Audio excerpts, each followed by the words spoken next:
This fight promising to be all action. 10 rounds of boxing. Morrell Pitbull Cruz, Angel Tashiro Fierro.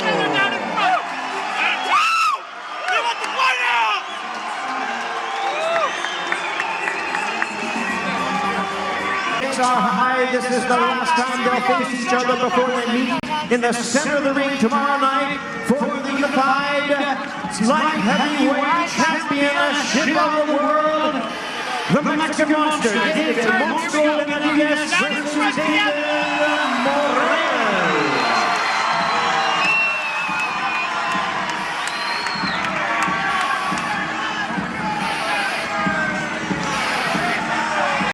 Like I said, all the talking is done. We're going to beat the fuck out of David Morrell this Saturday. David, he said yesterday, the Mexican Monster, that name, it's just a myth. Is it going to be a myth tomorrow night? I'm going to beat the fuck out of David Morrell. He's going to see who the Mexican Monster is this Saturday. What's up, tell them gang, it's your boy 2 times, and I'm back with another boxing session. Listen, we talking about Morrell Benavidez final press conference weigh-ins. Yes, we talking about your boy Morrell Pitbull Cruz and Angel Fierro going at it. You see it up in the clip. You see how your boy Fierro got Pitbull real animated. We're gonna talk about that. We're gonna talk about our picks of who we think gonna win and who we parlaying on and how we gonna make some money. And starting with your boy, okay, on this card now, let's not forget who the 3 fights I'm betting on. I'm most comfortable with people I know. I'm betting as we going Stephen Fulton and the Brandon Figueroa kid. You know, that's a part 2 fight, so that's gonna be an interesting fight. And we got Pitbull and Fierro, and we got Benavidez and Morrell. You know why I stand with Benavidez and Morrell. But we're gonna talk about how we gonna bet, and we want to go and look deep in and go and get a bigger bet, round betting on what I'm gonna do, how I'm gonna parlay, try to make me a couple of dollars for the month to play with. But look, we're gonna start off with Fierro and Pitbull. Now you see the back and forth. No, doesn't matter. Pitbull is gonna be the same Pitbull. Your boy Fierro is good. He got a few knockouts, but no, he's not him. I'm sorry. Fierro is not him. He cool, but I don't think he got enough skills or enough pressure to keep Pitbull out. Pitbull kind of graduated from just a regular pressure fighter to elite pressure fighter a little bit. Like he kind of can run with the elites a little bit without, swimming without really getting knocked out. But he ain't getting knocked out yet. If this kid knock him out, that's the thing about when you get on an elite level. You can't miss a beat because, look, everybody coming for your spot. They're going to pick the weakest person out the elite, try to beat you, then try to get to a bigger fight for a bigger bag, a bigger dollar, and they get their big payday. Everybody want it. But no, I'm not going. I got my fantasy bet for that one more fantasy, but what I think going to happen in that fight where I'm betting Pitbull before 6. That's me. I'm betting Pitbull before 6. It's gonna be the hardest opponent. This kid, Pitbull is the hardest opponent Fierro gonna be the face. Period. He already got 2 losses. I don't think he got enough in him to when he start feeling that pressure at Pitbull. I don't think it go past 7 for sure. So I'm giving it in a fantasy Pitbull before 6. That's what I'm picking. I'm gonna do about 3 or 4 different bets to cover my money. First bet. Pitbull knockout before 6.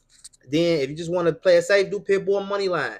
Or you can go and do Pitbull knockout, and might be plus 700, plus 1,000, maybe plus 500 for the knockout. But if you do a round betting, it might be plus 1,200, 1,300 for the knockout. So why I say before 6 if I was to go that route.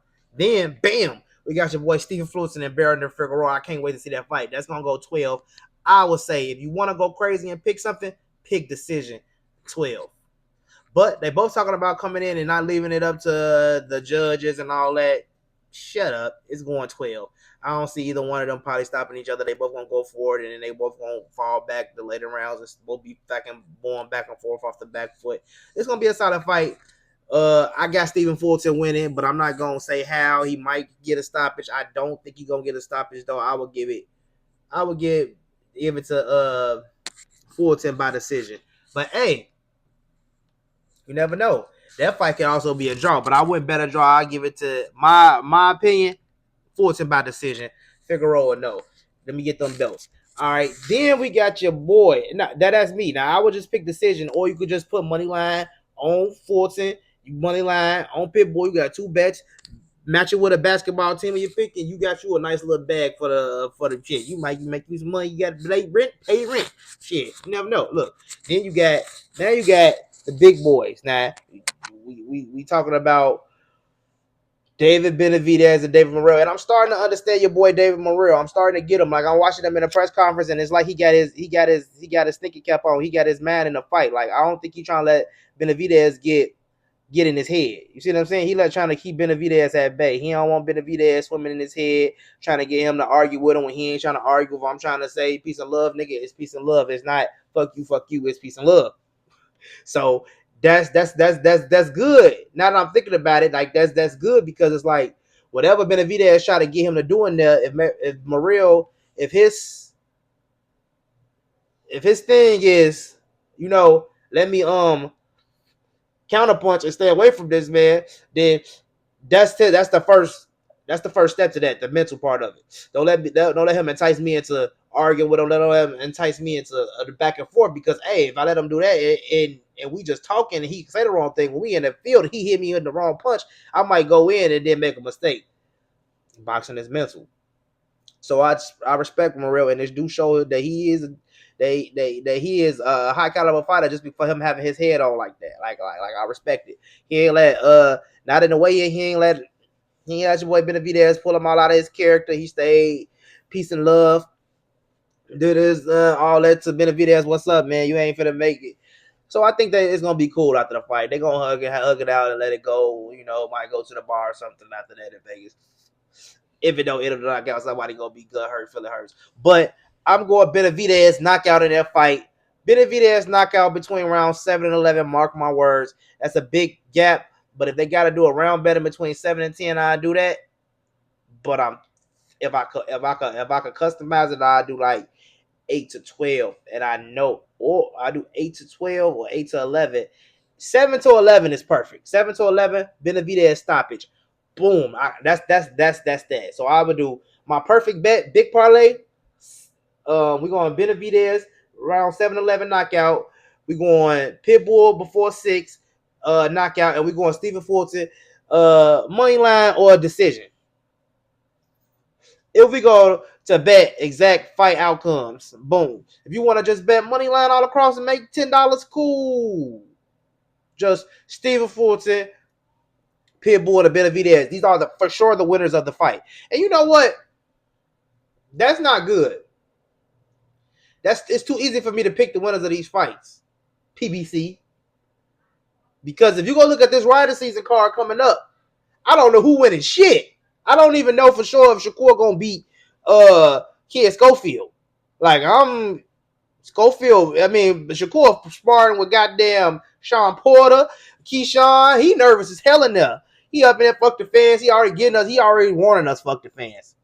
He already warning us, fuck the fans. When we sent them at the fight with the Pacheco fight, fuck the fans. So he letting y'all know on the 22nd, fuck y'all. I'm going in there to win this fight, and I can stay till I can go get my big bag against Tank. Whatever. So we already know how Shakur gonna fight. And you probably Kid Schofield probably don't even touch him for the whole 12 rounds.